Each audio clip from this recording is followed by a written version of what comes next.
Hello guys, welcome back to our channel. Today we are going to be talking about the Snapdragon 8 Elite Gen 5 processors, and we're going to talk about the overheating issues with those processors that I think I've been thinking about lately was how to solve that issue. So let's go ahead and watch this video about Snapdragon and see where they're coming from.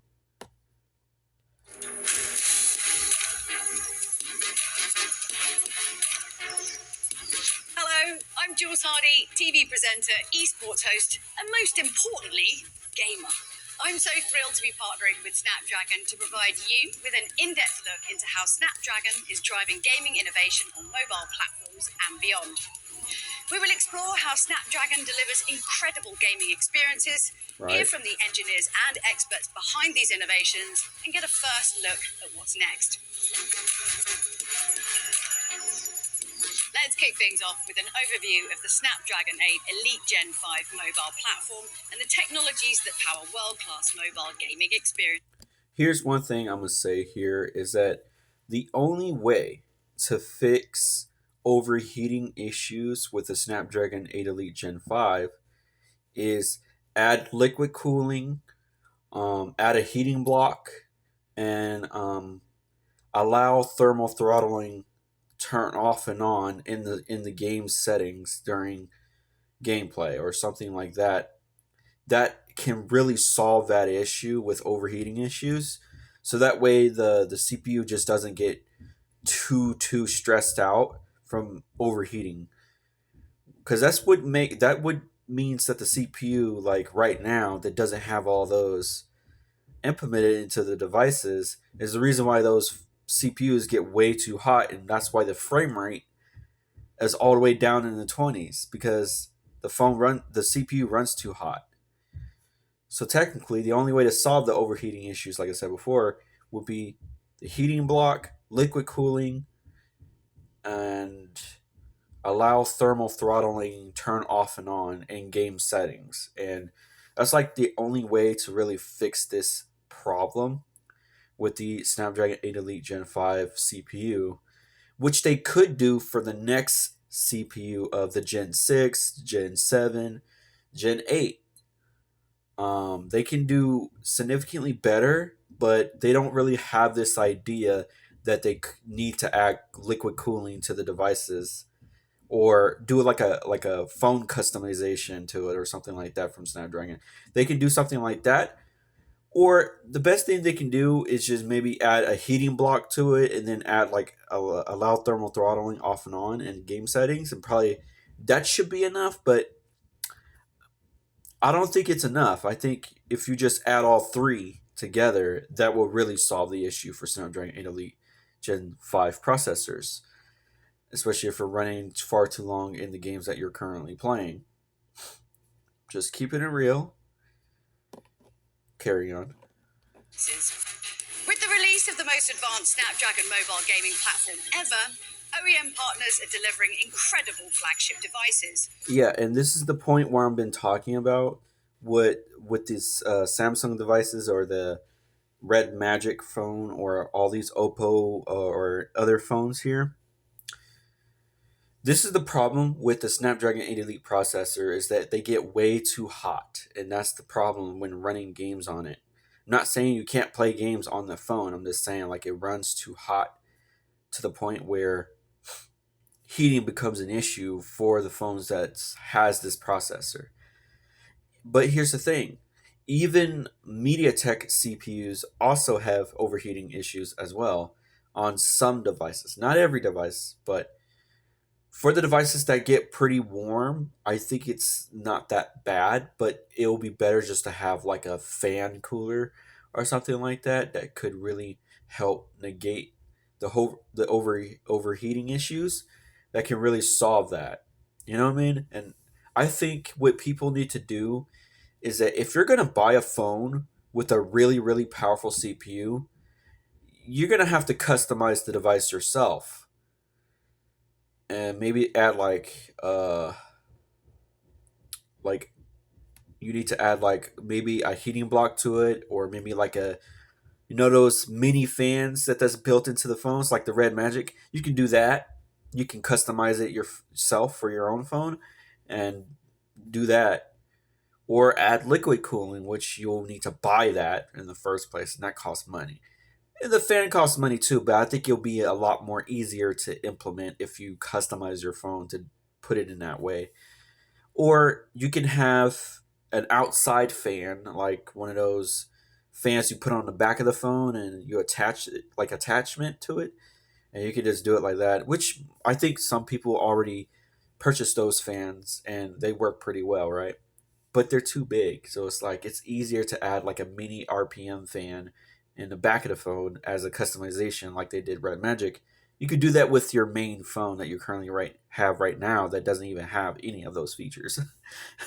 I'm just keeping it a buck, but that's what they need to do with Snapdragon 8 Elite processors.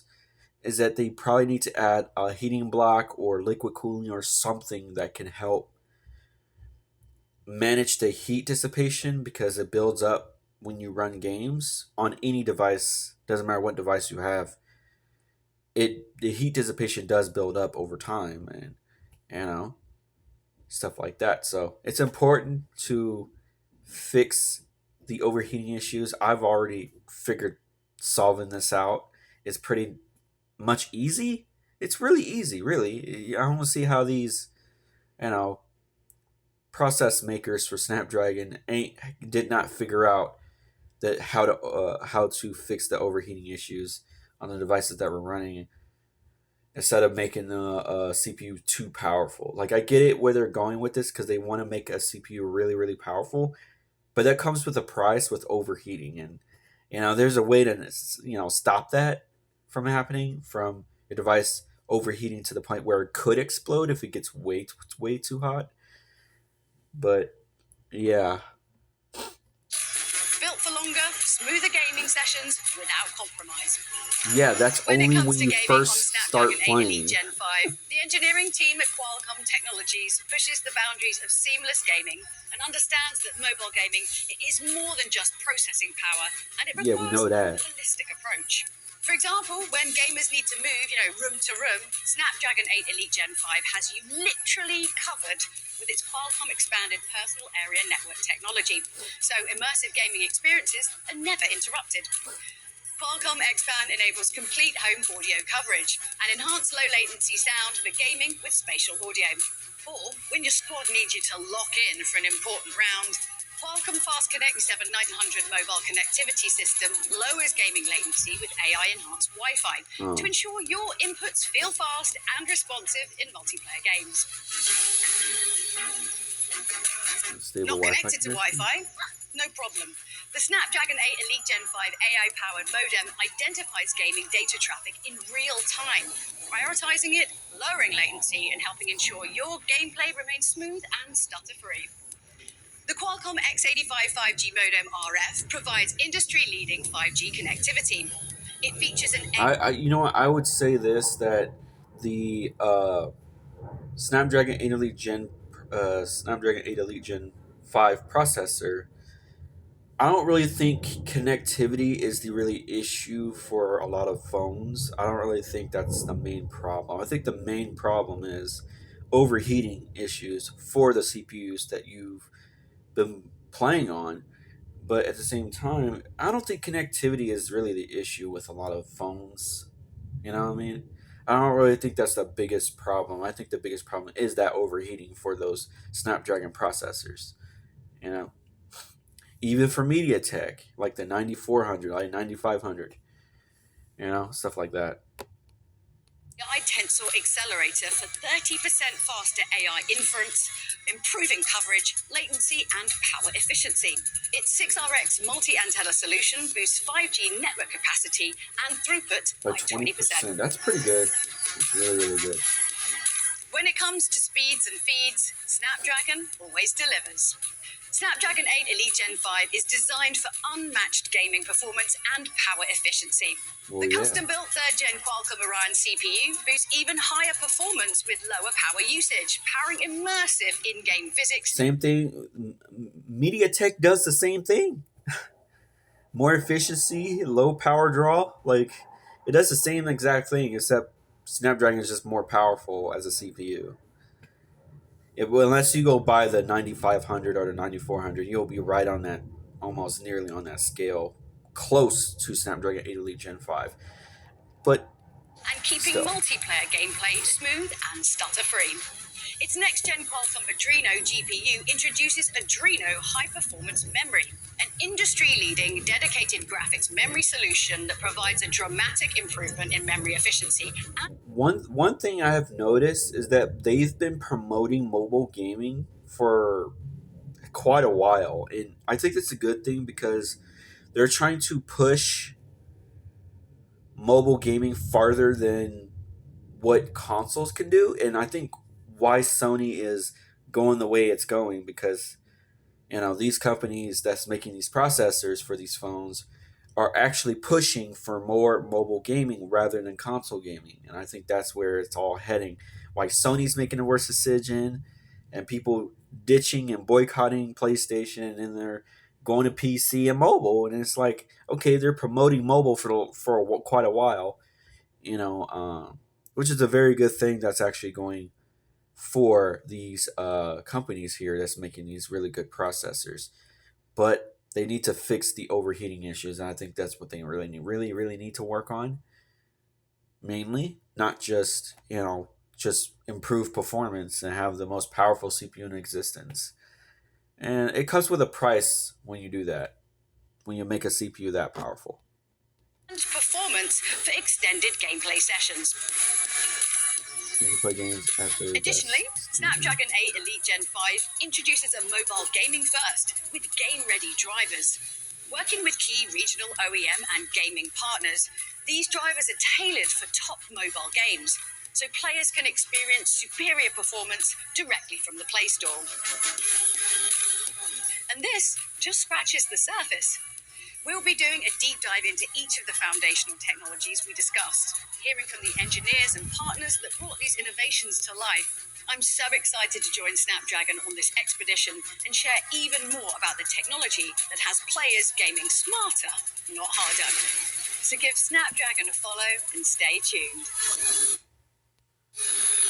Okay, so yeah, the Snapdragon 8 Elite Gen processors, they're very cool. I like the CPU, I like how powerful it is, but the issue, like I said before, they need to solve the overheating issues for these powerful processors because you can't just make a CPU really powerful and then not figure out how to fix the overheating issues, and why certain phones that I have seen on YouTube about the Snapdragon 8 Elite Gen 5 processors, that I've heard people saying the CPU gets way too hot. It has overheating issues. It's because when Snapdragon make these CPUs, they don't know that overheating issues, heat dissipation is going to be the main problem with these powerful processors. That they have not figured out how to fix that problem. And the problem is liquid cooling.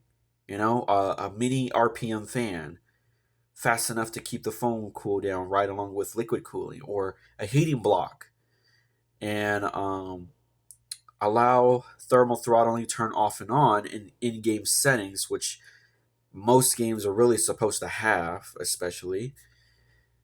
But yeah, it's a major problem with Snapdragon 8 Elite Gen processors. Even though people like the CPU and where they're going with this, I think they are headed in the right direction with mobile gaming and very good, powerful CPUs. But they need to fix the overheating issues with those processors. But I think people are going to have to do it, either customize their main phone manually, or maybe the company needs to figure out how to manage that overheating issues and build it first in the first place, like add like the RPM fan that they can do, you know what I mean, for the phones that they might release the processors on more phones, for like the Snapdragon 8 Elite Gen 6 or the Pro version, you know what I mean, which is the leading version. They could have done that for the next CPU that's not even out yet, that they could work on, you know? What do you guys think? I think that they really need to figure out how to fix the overheating issues. I understand, like, this is more of a gaming video thing that they're announcing for, more of Snapdragon. But at the same time, the only reason why I recorded this type of video because I want to bring in the issues and what they're should have been trying to solve. But yeah, see you guys in the next video. Peace out.